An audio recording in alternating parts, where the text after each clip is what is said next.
Olá, seja bem-vindo a mais um episódio do podcast Next Level, podcast que vai elevar o nível da sua carreira. No episódio de hoje, eu vou entrevistar um executivo muito bacana, que tem um conhecimento, cara, uma trajetória profissional que você vai se inspirar, pega papel e caneta, vai ser muito importante você anotar os insights. Mas antes, não se esqueça de se inscrever no canal, ativar as notificações, curtir, comentar e compartilhar. Isso nos ajuda a crescer o canal e trazer cada vez mais executivos como o Hendrik Folkens. Ele é executivo de tecnologia, tem uma vasta experiência em gestão de projetos de tecnologia, trabalhou em grandes empresas e você vai ver que vai ser um bate-papo inspirador. Vamos lá conversar com ele. Hendrik, muito obrigado pelo seu tempo, para poder gerar conteúdo aqui para minha audiência, falar um pouquinho da sua trajetória profissional. Eu sempre gosto de começar o programa da seguinte forma, perguntando como a área entrou na sua vida. Você é uma pessoa que vem da área de projetos de tecnologia, passou por grandes empresas, e como é que a tecnologia entrou na sua jornada? Vamos lá, Paulo. Primeiramente, boa tarde aí. Obrigado por eu poder participar aqui desse minutinho contigo aqui e poder compartilhar um pouquinho da minha visão, das minhas experiências. Espero que isso possa ajudar aí bastante, tá? Mas vamos lá, respondendo a sua pergunta, tá? Minha jornada de TI começou cedo. Comecei com 15 anos já fazendo estágio em empresas, tá? Porque eu sempre tive uma profunda vontade de resolver problemas complexos. Todos ver como que a tecnologia pode impactar isso dentro das empresas, tá?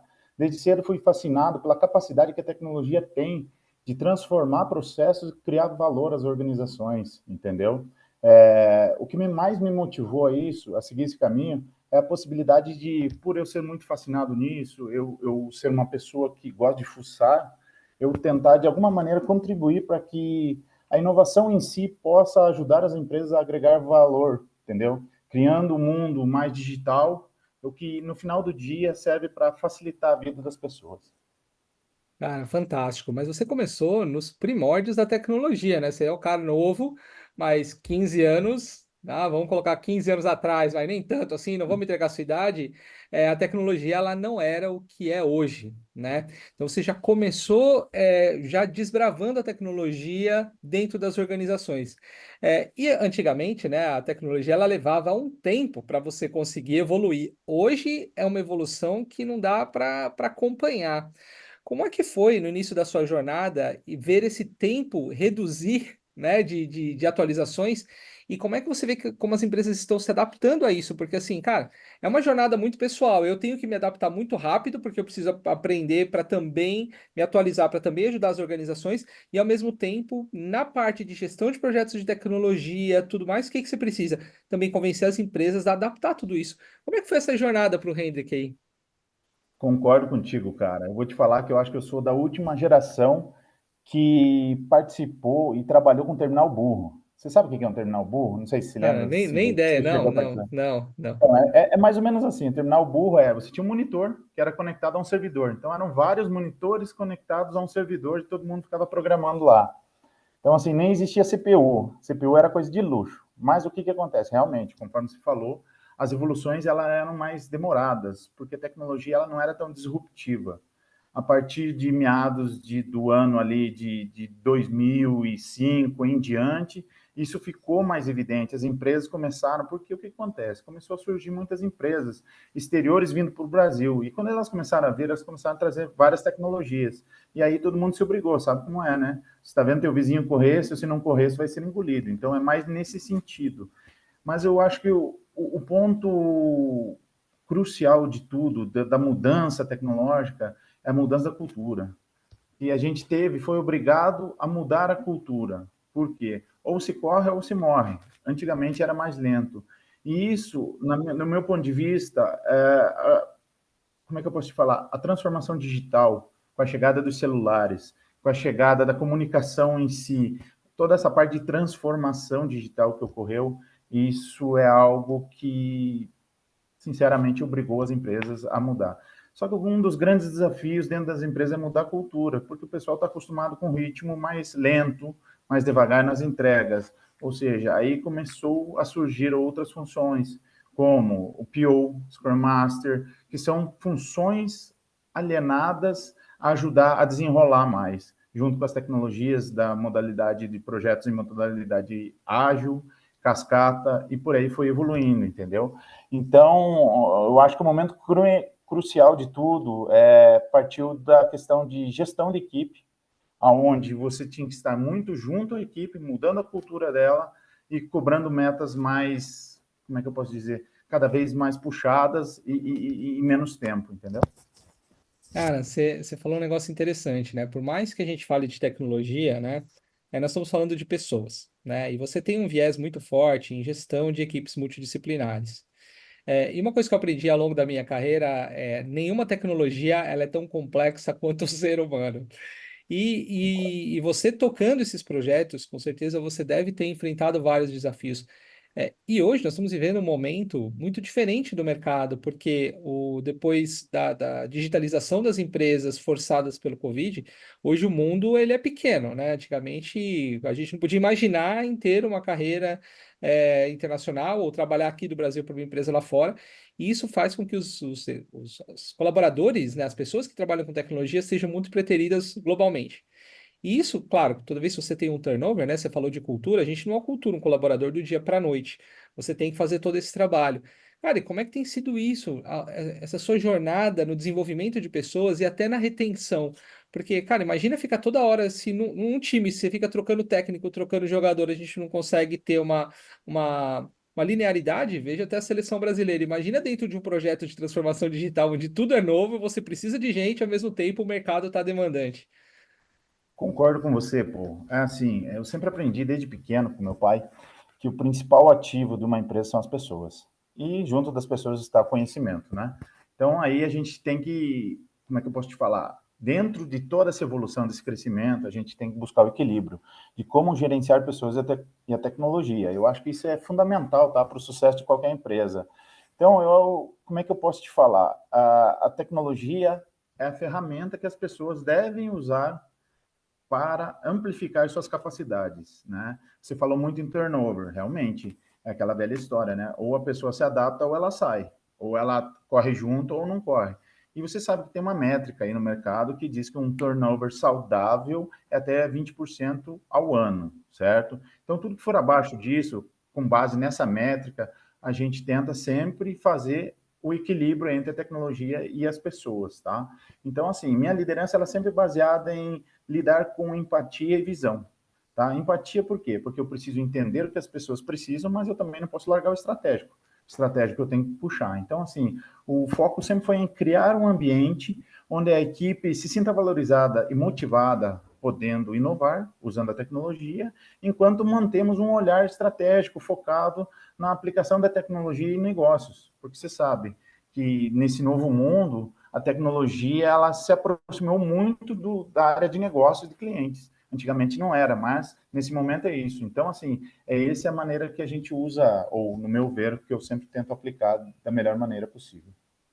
Cara, isso eu tenho uma máxima do mercado, né? Que a gente fala o seguinte: para você poder fazer uma boa liderança, você tem ali 12 pessoas, já é um tamanho bom de time para você conseguir dedicar todo esse tempo. Cara, dentro da sua trajetória, você liderou 300 pessoas, né? Ou seja, não é simplesmente uma liderança, é um movimento, cara. Como é que foi esse desafio, cara, de você conseguir ali liderar 300 pessoas, entre diretos e indiretos, você reportando direto para o CEO? Então, imagina, é um projeto num volume tão grande a ponto de ter essa quantidade de pessoas. E, cara, como é que foi isso para o Hendrik? Aí eu falo pessoalmente mesmo, porque, cara, é um volume muito grande para você ter que lidar com tudo isso. Como é que foi essa jornada? Então, eu vou te falar, tá, pô? Primeiramente, como você já citou no começo, eu sou uma pessoa apaixonada por pessoas, tá?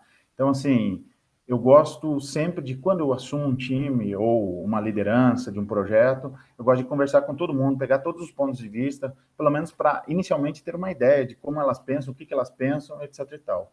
Mas um segundo ponto que eu acho que também é de suma importância é você ser transparente com as pessoas. Então, jogar limpo é você passar a visão transparente para elas dos desafios, entendeu? Fazer elas entenderem por que elas vão entregar aquilo. Por exemplo, um projeto, ele tem uma meta de melhorar em 25% a entrega do cliente, ou time to market. Depende. Se você deixar isso claro, ok. Se a pessoa não souber por que ela está trabalhando, aí ela nunca vai crescer, ela não vai ter aquele start, pô, se eu fizer isso, eu posso me destacar e eu posso me dar bem, entendeu? Então, é nesse sentido. Mas, assim, meus maiores desafios encontrados em projetos de liderança, liderança de transformação digital foi a resistência à mudança, foi o que eu te falei, tem a ver com a cultura, entendeu? Porque é muito difícil você quebrar barreiras da cultura para inserir a transformação digital, tá? Mas esses desafios também representam muitas oportunidades. Por exemplo, eles permitem a gente compensar modelos de negócio, melhorar a experiência do cliente, fomentar a cultura dentro da empresa, fazer as pessoas entenderem essa cultura de uma maneira colaborativa, né? E uma lição fundamental é que a transformação digital, ela é tanto uma mudança de cultura como tecnologia, ou seja, é um ganha-ganha. Quem entrar dentro desse barco para remar vai estar ganhando junto, vai estar somando, entendeu? E qual foi o maior desafio que você enfrentou nessa jornada? Porque assim, nós estamos falando de transformação digital, o desafio ele está implícito, mesmo porque você está fazendo uma transformação, seja de cultura, seja de tecnologia, que muitas vezes é algo novo para dentro daquela organização. Não que a tecnologia já não esteja consolidada, mas para dentro da organização é algo relativamente novo. E com certeza você deve ter enfrentado, você deve ter voltado para casa um dia e ter falado, cara, esse BO eu não sei como resolver, né? E aí você teve que usar sua resiliência e trabalhar. Qual foi o maior desafio que você enfrentou nessa jornada?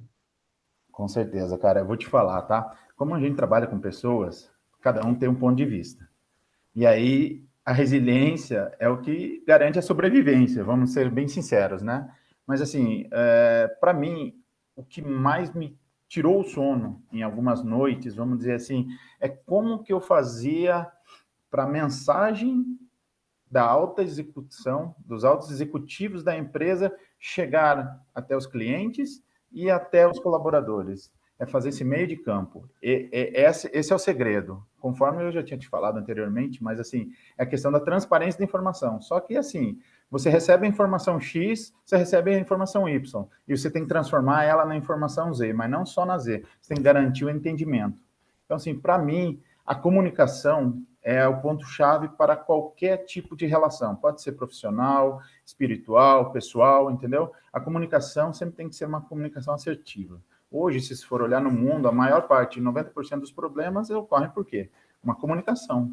É uma comunicação que um falou A, outro falou B, outro falou C, e no final do dia ninguém entendeu nada. Então, assim, para mim, o grande investimento das empresas deve e deveria ser sempre na comunicação assertiva, entendeu? E isso você consegue fazer, essa transformação você consegue fazer através de workshops, de fóruns, de hackathons, entre públicos que sejam todos iguais, entendeu? Nesse sentido que eu te falo. Isso foi meu maior desafio, vamos dizer assim. Essa Espetacular. conversão da informação. E como é que você fez para desenvolver essa parte de comunicação? Porque hoje é um grande desafio. Por mais que a gente estude comunicação e saiba de diversas técnicas, você sabe que no dia a dia, cara, a comunicação ela fica truncada porque por mais que a gente tente passar uma mensagem clara para as pessoas, a gente depende muito da pessoa estar aberta a receber aquela mensagem e óbvio que tem aquele receio de como é que isso vai impactar nela, no dia a dia dela. Cara, como é que o Henrique fez para desenvolver essa parte de comunicação? Esse é um bom ponto, tá? Eu sempre falo que entre a teoria e a prática existe um abismo. Então, assim, você fala, mostra, mas não resolve muitas vezes, entendeu?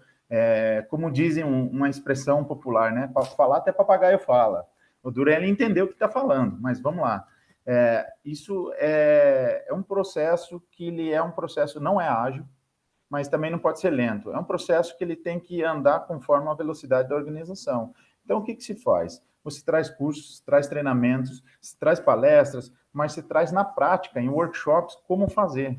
E aí você mostra, através de exemplos, por exemplo, de uma comunicação assertiva e uma não assertiva. Por quê? Aí você acaba mexendo com as pessoas, acaba fazendo elas refletirem, elas trazem internamente e através dessas reflexões elas acabam entendendo e aplicando na prática, entendeu? E assim, como eu vou te falar, sempre existe resistência para todo lado.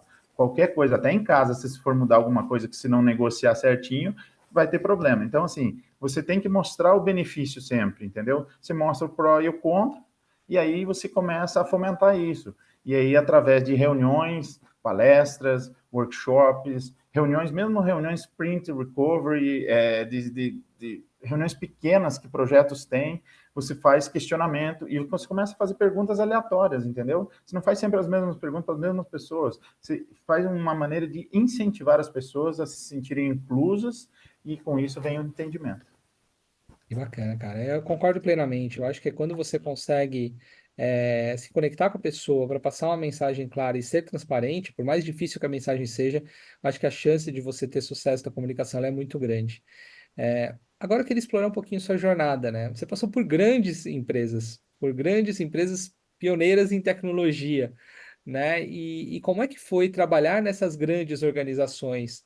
Porque, assim, grandes organizações, normalmente, elas têm... Você faz um pedaço de uma atividade, né? Não é, por exemplo, numa empresa menor em que você tem que cobrar o escanteio e fazer o gol de cabeça, né? E você passou por essas grandes organizações. Como é que foi essa jornada de trabalhar em grandes empresas que nem você tem na sua trajetória profissional? Bom, vou te falar, eu sempre fui nessa parte, eu não posso reclamar, tá? Eu trabalhei em sua grande maioria em grandes empresas mesmo, multinacionais e tanto, como você comentou lá atrás, quando começou a questão do home office, em 2006 eu trabalhei num projeto atendendo projetos nos Estados Unidos, ou seja, era full home office em 2006, então era uma novidade, ninguém nem conhecia isso, era sensacional. Porém, aí vem a questão da comunicação também, né? Você precisa a começar a treinar a tua questão de comunicação. Por quê? Esse suporte, esse desenvolvimento, esses projetos eram todos entregues em inglês. Então, imagina, se já é difícil na língua nativa nossa, no português, fazer entender, imagina no inglês. Então, assim, isso é algo que se vai desenvolvendo com o tempo. E a maneira mais fácil de fazer isso é conhecer as pessoas. Conhecer um pouco do propósito de cada um, o que cada uma quer fazer e como ela quer fazer, entendeu? Mas, assim, grandes empresas também, elas têm o contra. O que é o contra? Os processos são mais engessados. Por quê? São processos que eles dependem de pessoas, de aprovações, de ciclos, de garantias. Então, elas têm mais o momento engessado. Porém, as empresas viram que se elas não mudassem internamente, elas iam perder espaço. E o que elas fizeram? Elas não contrataram mais pessoas. Elas começaram a trabalhar na transformação digital e automação de processos.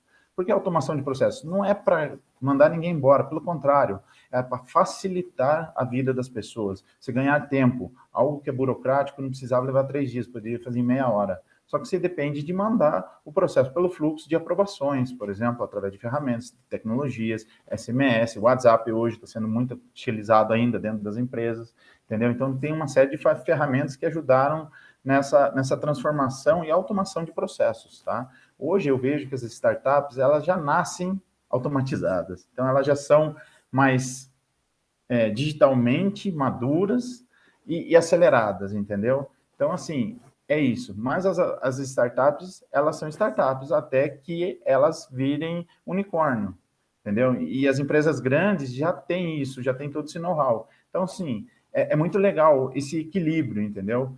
Você tem algo, por exemplo, pequeno que corre muito rápido, mas tem o grande que tem uma sustentabilidade diferenciada. Então, assim, tudo depende de como o ponto de vista que você vai enxergar e o que você quer para sua vida. Por exemplo, empresas grandes é carreira. Startups é muitas vezes esperar para você conseguir acertar um negócio e evoluir financeiramente rápido. Mas isso não acontece com todo mundo, acontece dificilmente quando alguém cai e é vendido ou comprado por uma empresa do exterior, entendeu? Então, assim, como eu te falei, é sempre na base do equilíbrio, né? Eu vejo que muitas pessoas têm essa questão com as startups, porque você vê algumas startups virando unicórnio, grandes empresas, mas no final do dia é uma pequena fração das startups que acabam pegando fundos e virando um unicórnio. Outras você acaba fazendo uma captação inicial, depois você faz uma segunda rodada, mas ao mesmo tempo você não tem uma estrutura de uma empresa como uma empresa grande, né? E aí você tem que fazer de tudo. Eu particularmente acho que é um grande aprendizado startup. Mas por ter trabalhado, eu trabalhei em empresa de dono e trabalho em grandes multinacionais, eu vou dizer para você que a multinacional ela te ensina, ela te dá uma outra envergadura em relação a como você lidar, de procedimentos, de guidelines, que é um modelo diferente de você estar numa empresa menor, né? Ou numa empresa que está no estágio de início. Aí eu queria explorar um pouquinho, Henrique, sua visão de mercado, né? Ou seja, nós tivemos um processo de transformação muito grande das empresas. Aí veio o Covid que acelerou esse processo de transformação e agora a gente está numa fase de ajuste. As empresas elas estão investindo em projetos mais estratégicos e não como antigamente, na época do Covid, que eu precisava colocar todo mundo em casa, eu precisava melhorar minha operação porque eu não sabia o que ia acontecer. Como é que você tem visto o mercado de transformação digital hoje? Olha, esse é um ponto bem interessante, porque isso faz parte de uma evolução obrigatória, né? Nem todas estavam preparadas para esse momento do Covid e pós-Covid, mas a maioria das empresas correu e eu acho que, no meu ponto de vista, conseguiu. Algumas com mais dores, outras com menos dores, mas conseguiram se adaptar. Algumas, pode ver que voltaram para o modelo híbrido, que são alguns dias na empresa, ou outros em casa. Outros ainda continuam full home office, e tem algumas que são totalmente presenciais. Então, cada uma foi vendo qual a melhor estratégia para a sua cultura, né? Mas o que eu posso te falar? Nesse período do Covid, começou a antecipação de algumas tecnologias que viriam de qualquer maneira, mas elas foram obrigadas a estourar antes da hora. Por exemplo, a inteligência artificial, tá? O que acontece? Eu vejo que as próximas grandes tendências do mercado de tecnologia incluem, por exemplo, a inteligência artificial, que é o que todo mundo está usando, inclusive ChatGPT, em nossos celulares ela está. Então, a inteligência artificial está em todo lugar, mas ela ainda não está madura. Ela foi colocada de uma maneira rápida, mas não teve tempo de maturar ainda. Tanto é que você pode ver que tem empresas que estão lançando no mercado, estão dando rollback para dar uma aprimorizada, né? Deixar melhor, ela mais garantir, porque a gente está falando de uma inteligência artificial e ela é criada por pessoas, mas mesmo assim precisa ter cuidado com ela, tá? Além dela, nós também temos a questão da automação inteligente, que é um pouquinho diferente da inteligência artificial, mas é uma automação de coisas inteligentes. Por exemplo, na sua casa, se você colocar para baixar as cortinas de maneira automatizada, ligar o fogo, tem tudo isso. Isso chama-se automação inteligente, tá? E aí, além de tudo isso, que eu acho que é um ponto-chave, é o crescimento da cibersegurança, tá? Esse é um ponto que eu acho que vai pegar, sabe? Porque não adianta você ter inteligência artificial, automação inteligente e não ter cibersegurança, né? Assim como tudo na vida, né? Em qualquer lugar você tem que ter um ambiente seguro. E esse vai ser o grande desafio. Por quê? A inteligência artificial, a cibersegurança estão sendo criadas por várias pessoas. Mas a cibersegurança em si, ela precisa conter algumas, garantir a equidade, né? Então, assim, no meu ponto de vista, esses são os três principais meios e modelos da transformação digital que já estão, né, no nosso dia a dia, mas que vão impactar bastante o futuro nos próximos anos aí, com certeza, tá? Cara, eu fui num evento de inteligência artificial recentemente, promovido por uma empresa, e eu vou falar para você que um dos pontos que você tocou aqui é fundamental, que é a cibersegurança, né? Teve um palestrante da cidade de Matarazzo, inclusive eu vou trazer ele aqui no programa para conversar, cara, que eles estão criando uma cidade inteligente, a ponto de você entrar no local, eles já saberem como você gosta de ser chamado, que bebida, você vai no restaurante dessa cidade, ele já sabe o que você gosta de beber, que prato você vai comer, aonde você gosta de sentar. Isso é fantástico, porque a gente acaba por personalizar algo que talvez o marketing não consiga fazer nesse nível, né? Então, assim, é um risco até para a área de marketing, uma vez que você tem esse volume de informação. Qual que é o ponto que foi discutido? Foi justamente o que você falou, cibersegurança. Como é que a gente protege esses dados? Como é que esses dados não vão vazar? Como é que eu consigo pegar a autorização da pessoa? Imagina você chegar no local e a pessoa chegar e te chamar pelo seu apelido, um apelido que poucas pessoas conhecem. Cara, chega até você sentir, ou você vai se sentir, cara, que legal, esse ambiente realmente entende, me personaliza, ou você vai ficar com medo e falar o seguinte, cara, onde esse cara está conseguindo informação minha? E esse realmente é um grande desafio. Em que estágio você acha que hoje nós estamos na cibersegurança nas empresas? Porque eu vejo uma preocupação muito grande e existe o LGPD e tudo mais, mas eu acredito que eu não sei o quanto as leis ou quanto a empresa consegue se proteger disso, porque é um problema muito complexo, né, no que tange à proteção de dados. Com certeza, Paul. Bem de verdade, eu acho que ainda nós estamos engatinhando nesse tema ainda, sabe? E você sabe como é que é, as coisas só melhoram depois que pioram. Por que eu falo isso? Depois de uma invasão, a empresa começa a investir mais, a detectar mais, a se proteger. Antes disso, enquanto ela não é invadida, ela não faz isso. Então, assim, eu acho que isso é mais ou menos também como foi feito na vida, né? Por exemplo, a pólvora, quando ela foi inventada para o bem, não para o mal. Aí depende de como que se utiliza ela, né? Como é utilizada a informação, se vai utilizar para o bem ou para o mal. Então, assim, tem vários porquês. E no meio disso tudo, de novo, é a palavra que eu tenho usado muito em qualquer lugar, é o equilíbrio. Então, o que você criar versus o que você vai fazer para proteger. Porque se você concordar comigo, a própria questão de remédios e vírus de computador. Quem que criou o antivírus? O cara que criou o vírus. Exatamente. Porque se eu criar um vírus, você não vai saber meu modo de pensar, entendeu? Então, assim, no final do dia, tudo vira negócio. Então, eu acho que a gente precisa entender melhor esse momento e como que a gente vai fazer essa evolução. É a mesma coisa como eu citei lá atrás para você, a questão dos terminais burro. Era uma tela e um teclado conectado a um servidor. Hoje isso evoluiu. Nós estamos com ambientes em cloud. O que, que é?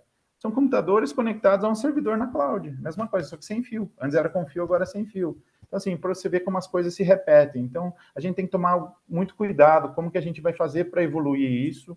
E, assim, de novo, só respondendo a sua pergunta, para mim isso ainda está engatinhando, tá? E a gente vai ter muito o que estudar, ver isso, inclusive com a questão da robotização, da como que as coisas estão acontecendo. Por isso que eu acho que dentro de projetos, uma da parte mais chata que tem, mas a mais importante, é a questão de documentação.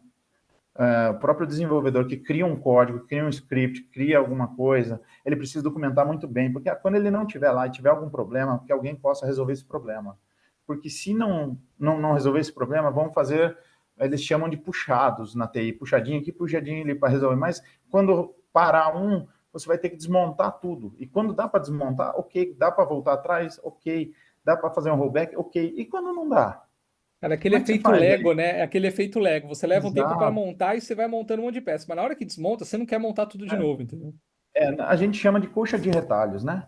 Porque ela é feita só com pedaços. Então, assim, e são todos pedaços uniformes. Então, assim, a partir do momento que você consegue investir uma cultura isso faz parte de comunicação. Então, a documentação faz a parte da comunicação. Desde que esteja documentado, mesmo que basicamente bem documentado, eu acho que aí a gente vai conseguir evoluir isso muito bem, tá?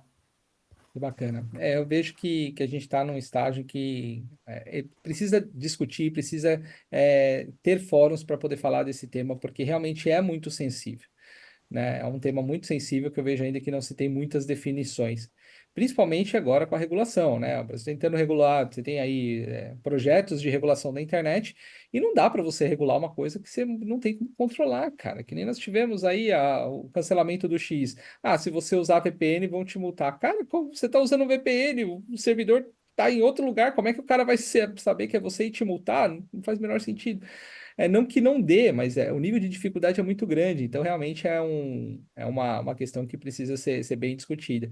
E eu queria pegar um pouquinho da sua experiência e puxar para o meu lado aqui. O tempo passa rápido, tem bastante coisa para a gente poder falar, mas você está trabalhando com projetos de logística, né? E o Brasil, ele é um país que a logística ela é muito forte, a gente é um país rodoviário, majoritariamente.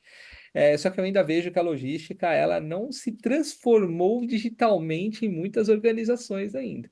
Vejo muita empresa trabalhando com Excel, eu vejo poucos controles, vejo pouco sistema, tem muitas empresas de WMS, TMS aparecendo, mas a logística em si, como é que você tem visto, não só a logística, mas como áreas pontuais, por exemplo, vendas, logística e outras áreas, nesse projeto de transformação? Então, você tocou num ponto bem legal, porque você sabe que boa parte da minha vida profissional eu passei com telecom, né? Então, telecom, você sabe como é que é tudo, toda a tecnologia está lá. E agora que eu vim para a logística, é bem interessante, sabe? A gente vê que é um mundo totalmente diferente. Você acha que é um mundo simples, básico, mas não tem nada disso. É um mundo totalmente complexo, à base de um gerenciamento total, tá? Realmente ele está focado em pessoas ainda, ele está focado em planilhas de Excel, mas as empresas já estão trabalhando muito para transformar isso aí digitalmente, entendeu? Por exemplo, esse é um mundo que ele não serve para ser descentralizado, ele tem que ser centralizado para ele poder ganhar mais performance. mais entregas, mais velocidade e garantir o que dá mais garantias de preço, prazo e custo, entendeu? Então, assim, eu acho que essa parte da logística que eu estou vendo até o momento, as empresas já vêm trabalhando e é mais ou menos como você citou anteriormente. Em que fase isso está? Igual a inteligência artificial. Eu acho que eles estão engatinhando para começar a correr dentro da tecnologia, tá? Porque as áreas, tem algumas áreas, por exemplo, a área contábil, financeira, administrativa, ok, isso já está tudo digitalizado e está legal. Mas não é o centro, isso é o centro. Você precisa digitalizar as extremidades, para que as extremidades falem com o centro e aí você possa bolar uma comunicação mais rápida e você poder tomar mais decisões estratégicas em menos tempo, entendeu? Que é onde são feitas todas as análises, né? E aí você, quando você consegue fazer tudo isso, você acaba fazendo uma fusão de dois mundos e aí fica muito legal, porque você vai ter informações real time e você vai poder tomar decisões quase que real time também, entendeu? E aí fica tudo legal. Então, assim, isso faz muito a ver com tudo que a gente falou aqui, que é a questão da mudança de cultura, convencimento de pessoas, informação, transformação, deixar um legado, e faz toda a parte desse novo modelo de transformação digital. Se você for olhar, transformação digital, a gente começou a falar disso faz pouco tempo, fazem alguns 5, 10 anos, então é algo muito novo ainda. E eu acho que isso, com o tempo, com a velocidade que isso vem ganhando, eu acho que nos próximos 5, 10 anos, boa parte do nosso mundo todo vai estar já digitalizado, tá? Isso eu acho que vai ser legal para todo mundo. Cara, eu também acho. Eu acho que assim, toda empresa, independente do produto ou serviço que ela trabalha, vai ser uma empresa de software. No final do dia, ela vai ter que ter um sistema, ela vai ter que ter um maior controle. Eu falo pessoalmente, eu acho que na logística, uma das maiores dificuldades hoje, pelo menos que eu enfrentei ao longo da minha trajetória e enfrento hoje, chama controle. Como é que eu consigo garantir a data de entrega? Como é que eu consigo monitorar se a entrega foi feita dentro do prazo?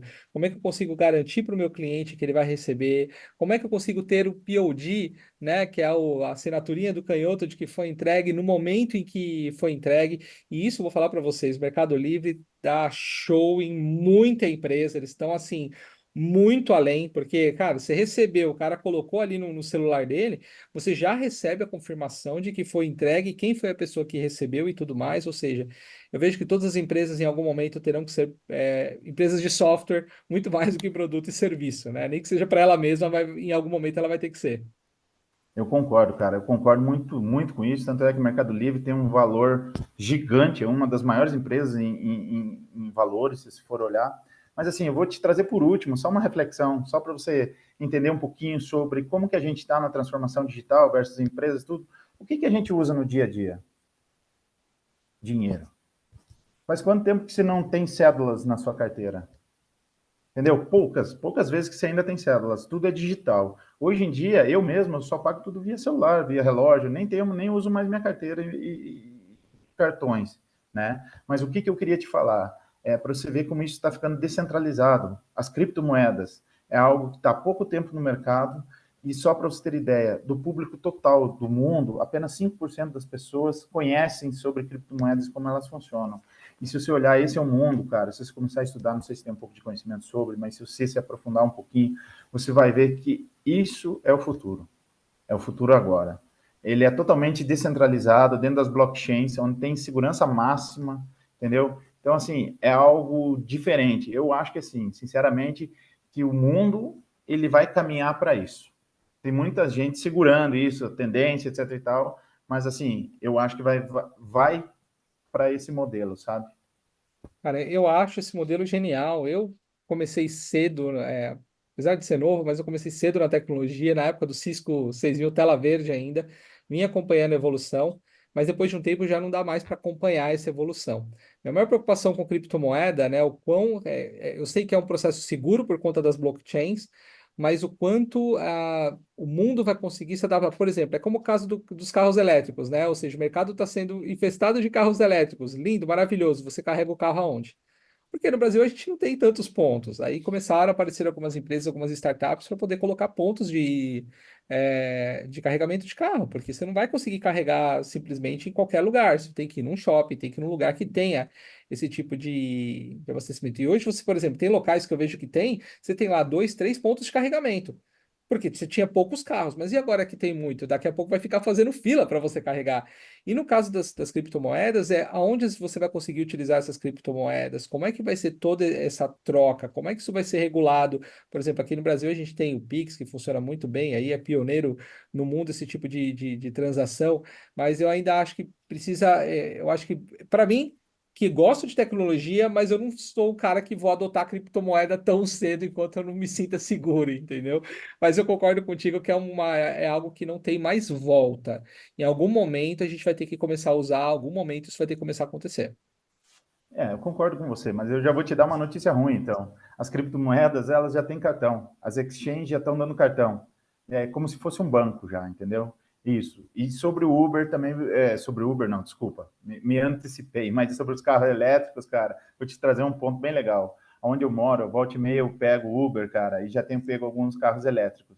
E o pessoal tá falando que a autonomia para Uber é sensacional. É um sexto da gasolina. E o e como que o pessoal está fazendo? Eles estão colocando um ponto em casa. E além do ponto em casa, eles já estão colocando por carregamento de placas solares. Então, isso Olha, fica que mais legal. barato.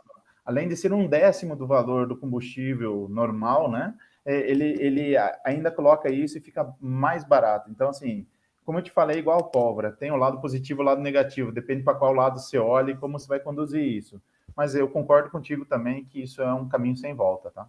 Ah, não, eu acho que não tem o que fazer assim. A inteligência artificial não é mais o ponto de discussão se é bom ou se é ruim. É quem vai usar primeiro e como é que você vai usar de uma forma consciente, como você disse, pro lado bom, pro lado ruim, mas como você vai conseguir proteger os dados é onde entra a cibersegurança que você colocou, porque eu ainda vejo muitas empresas com um certo receio de utilizar a IA por conta da proteção de informações que precisa fazer dos clientes, isso é natural, mas não tem mais a gente não consegue mais discutir se é bom ou se não é bom. A discussão é quando nós vamos utilizar e como é que a gente vai fazer para manter a segurança de tudo isso. É essa discussão que tem que acontecer.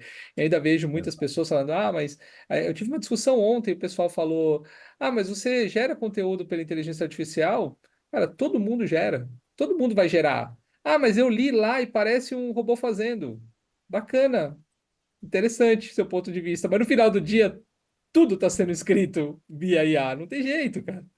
Ou seja, vá se acostumando, né? Que É dói menos. isso, fala assim, É isso. você vai falar o seguinte, mas eu não é humanizado. Tá bom, daqui a pouco nada vai ser, entendeu? Daqui a pouco você vai Exato. apertar um botão e ele vai escrever para você. Inclusive o LinkedIn vai trazer essa ferramenta que já está disponível nos Estados Unidos, onde na hora que você vai criar o post, você coloca a ideia, coloca escrever com a IA, ele vai escrever para você. Ou seja, é uma forma de facilitar. Obviamente você vai ter que ir se ajustando e tentando entender, mas não dá para lutar contra, né? Infelizmente ou felizmente, não dá para a gente saber, mas não tem como lutar contra. Eu acho que essa visão que você trouxe até da pólvora, né, foi pro lado bom. Às vezes você tem situações que não favorecem, mas é o caminho sem volta.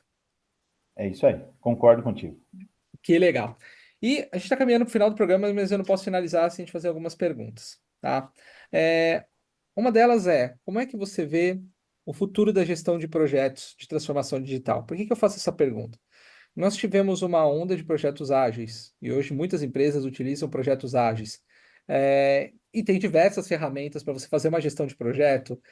Até uma vez eu conversando com você, você tem o Waterfall, você tem outras ferramentas e você tem o híbrido. Não necessariamente uma ferramenta ela é ideal para uma empresa.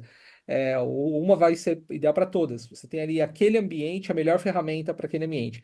Mas como é que você vê o futuro da gestão de projetos, né? Porque você tem cada vez mais projetos de transformação, você tem cada vez mais pessoas estudando e se fortalecendo nessas ferramentas, mas como é que você vê o futuro disso?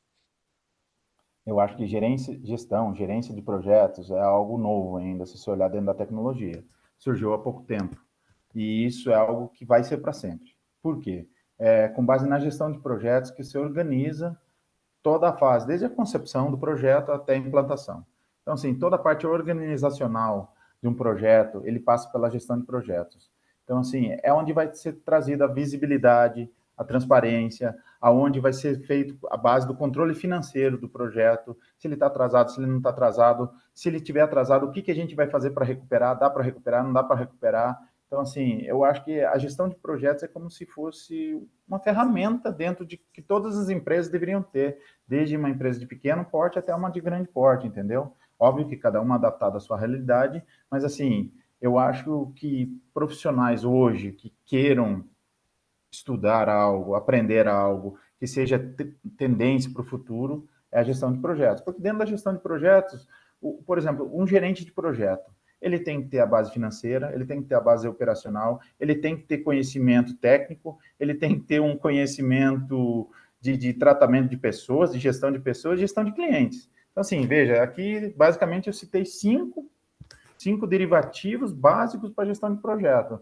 E dentro disso pode se especializar. Se quer virar um gestor de pessoas, quer virar um gestão de métricas, quer fazer KPIs, OKRs, o que você quiser. Então, assim, eu acho que a gestão de projetos veio para ficar, tá? Não tem como sair dela. Tudo depende de como você vai aplicar ela dentro da realidade da sua empresa e necessidade. Cara, perfeito isso que você está trazendo, que eu conversei isso recentemente com o meu VP, é justamente a necessidade de todos precisarem, de alguma forma, se desenvolver em gestão de projetos. Não tem como mais, ou seja, se você vai implementar uma iniciativa, alguma coisa, você precisa ter uma estrutura. E você ter esse conhecimento vai ajudar muito nesse processo. Então, você trouxe pontos importantes que eu vejo que também é o futuro, a gestão do projeto, ou seja, todo profissional vai precisar ser, de alguma forma, em algum momento, um gerente de projetos, não tem jeito. É isso mesmo, cara. Não sei se é infelizmente ou felizmente, mas é a realidade, vamos dizer assim, entendeu? É a necessidade atual. E eu acho que, assim, se as empresas investirem bem nisso, vão ter profissionais que vão ser multidisciplinares e podem ajudar a empresa no como um todo, entendeu? Perfeito. E não posso fechar sem fazer uma última pergunta. Uma dica de um livro, filme ou série que está te inspirando. Não necessariamente precisa ser de tecnologia, mas algo que está inspirando o Randy. Tá bom, vamos lá. A gente falou de tecnologia, falou de transformação digital, falou de futuro, falou de tudo. Mas eu vou trazer um livro que não tem muito a ver com o nosso mundinho de TI, tá? Mas eu vou trazer um livro que é a base para a gente começar a entender um pouquinho de como funciona. Minha recomendação é o livro Sapiens. É uma breve história da humanidade, tá? Ele é do Yuval Harari, né? É assim que pronuncia, mas embora não seja um livro específico sobre tecnologia, ele oferece uma profunda reflexão de como a humanidade evoluiu, que foi um pouquinho do que, inclusive, nós conversamos aqui, né? Você entender um pouco da evolução da humanidade. Como eu falei, a gente saiu no terminal burro e foi para a cloud. E para a gente entender um pouquinho disso, porque a partir do momento que se entende a base, não fica tão difícil de se acompanhar as evoluções, entendeu? E os ciclos que a vida tem, porque a nossa vida é cheia de ciclos, né? E por aí vai. Então, esse livro eu acho que é sensacional para tanto para pessoas que estão entrando no mercado, pessoas que querem conhecer um pouco sobre tendências e até pessoas que nunca leram esse livro. Acho que faz todo sentido, porque assim, por exemplo, se eu fosse hoje ler esse livro, eu tenho certeza que isso me traria uma série de reflexões e me abriria os olhos para outras oportunidades, entendeu? Então, eu recomendo esse livro, sim. Com certeza. E ele acabou de lançar um livro chamado Nexus, que ele conecta toda a parte tecnológica, um estudo profundo de como nós chegamos até a IA e o que vai ser a IA daqui para frente, segundo os estudos dele. Estou lendo ainda, não vou recomendar ainda, porque eu estou no comecinho da leitura. Inclusive, o livro traduzido saiu essa semana na Amazon, dia 11 de setembro. Acabou de sair o livro traduzido. Mas eu já tenho um spoiler de algumas pessoas que leram ele em inglês e realmente é exatamente o Sapiens, mas adicionando a tecnologia em tudo isso e fazendo essa trajetória. Então depois eu trago, aí depois eu comento como é que tem sido essa jornada, mas o Homo Sapiens eu li realmente é uma reflexão. Não dá para você falar de tecnologia se você não falar de pessoas, não dá para você falar de nada se você falar de pessoas. Então entender essa evolução e como é que nós chegamos até aqui é fundamental e o livro é fantástico. Bela dica. Exatamente. Só para finalizar, o que você falou agora desse nova versão, isso faz parte da transformação digital, É isso aí. Não, perfeito. É um livro que fala entendeu? sobre transformação digital e como ela veio até hoje, incluindo a IA. Então é uma visão bacana e logo mais eu compartilho alguns insights aí. Henrique, muito obrigado pelo seu tempo, por contribuir com tanto. Baita bate-papo legal. Se conectem com o Hendrik no LinkedIn, nas mídias. É um cara que tem gerado conteúdo aí, é um cara bem ativo. É importante se conectar com pessoas que estão fazendo acontecer no campo de batalha. O Hendrik é um cara que ele é fora de série. Acompanha ele que você não vai se arrepender. Hendrik, obrigado pelo seu tempo. Obrigado, pô. Obrigado por essa oportunidade de poder passar alguns minutinhos aí. Espero que eu possa ter ajudado aí o pessoal a entender um pouquinho melhor. E, cara, eu queria deixar aqui, ó, meu LinkedIn, provavelmente você vai postar. E Vai quem estar na tiver alguma descrição aqui do dúvida, vídeo. Ah, legal. E quem tiver dúvida, sugestão, quiser marcar outros bate-papo, cara, estou à disposição. Inclusive, eu aguardo o retorno para a gente falar sobre esse segundo livro, essa segunda versão que você está lendo aí. Com certeza. E quando estiver em São Paulo, vem aqui tomar um café comigo e gravar aqui no estúdio, que vai ser bacana te receber aqui. Combinado. Tamo junto, meu amigo. Legal. E obrigado a você que nos acompanha. Não se esqueça de se inscrever no canal, ativar as notificações, curtir, comentar e compartilhar. Isso nos ajuda a crescer o canal e cada vez mais trazer executivos como o Hendrik para inspirar e elevar a sua carreira para um próximo nível. Até o próximo podcast Next Level.